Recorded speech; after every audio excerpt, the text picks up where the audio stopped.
Many people ask about what education is. In education, you have to answer two basic questions. The first one is, who owns the child? Now, it just appears that it's some simple question, but it's got deep meaning. Because in the communist country, the child is owned by the Communist Party. So the whole education system must be focused upon educating the child for what the Communist Party wants.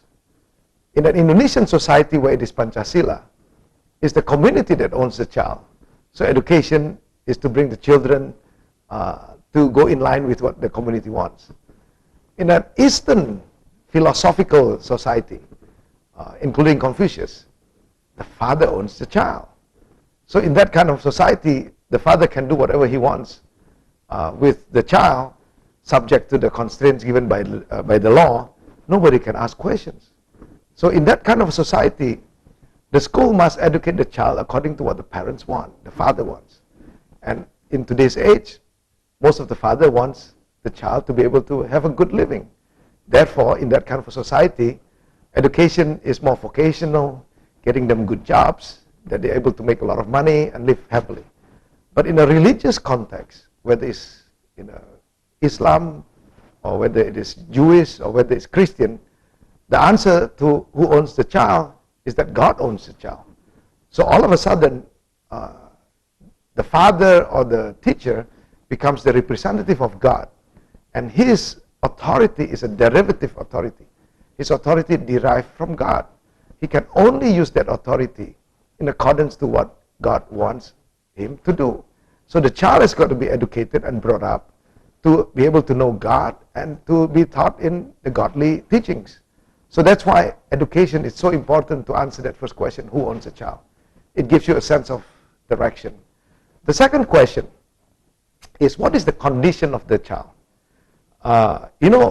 You buy a car, and when you drive it, you let the steering wheel go and the car goes straight. But not all cars go straight when you let the steering wheel go. Some cars would actually swerve to the left or the right. Now, don't you drive that car differently? So if the car tends to swerve to the left, you're going to hold on to the steering wheel really tight. The same thing.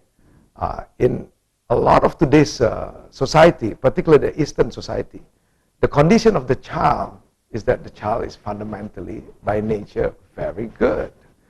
It's got a good conscience. It can think well. It can culture well. So the target for education is to fill the brain, form the character. Now, but in a religious context, the answer to that question is the child is fundamentally sinful. It has sinful tendencies. It has inclinations to commit sin. That's why we see in a child, you don't have to teach a child to lie. They will lie. They will steal. So in that kind of a context, the whole concept of the moral dimensions becomes very important.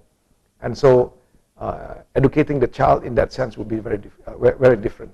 So in education, it is not just about having the passion for education, having the energy and having all the technology and all the skills to do it, but also the philosophical content to be able to guide it so that it is going to the right direction.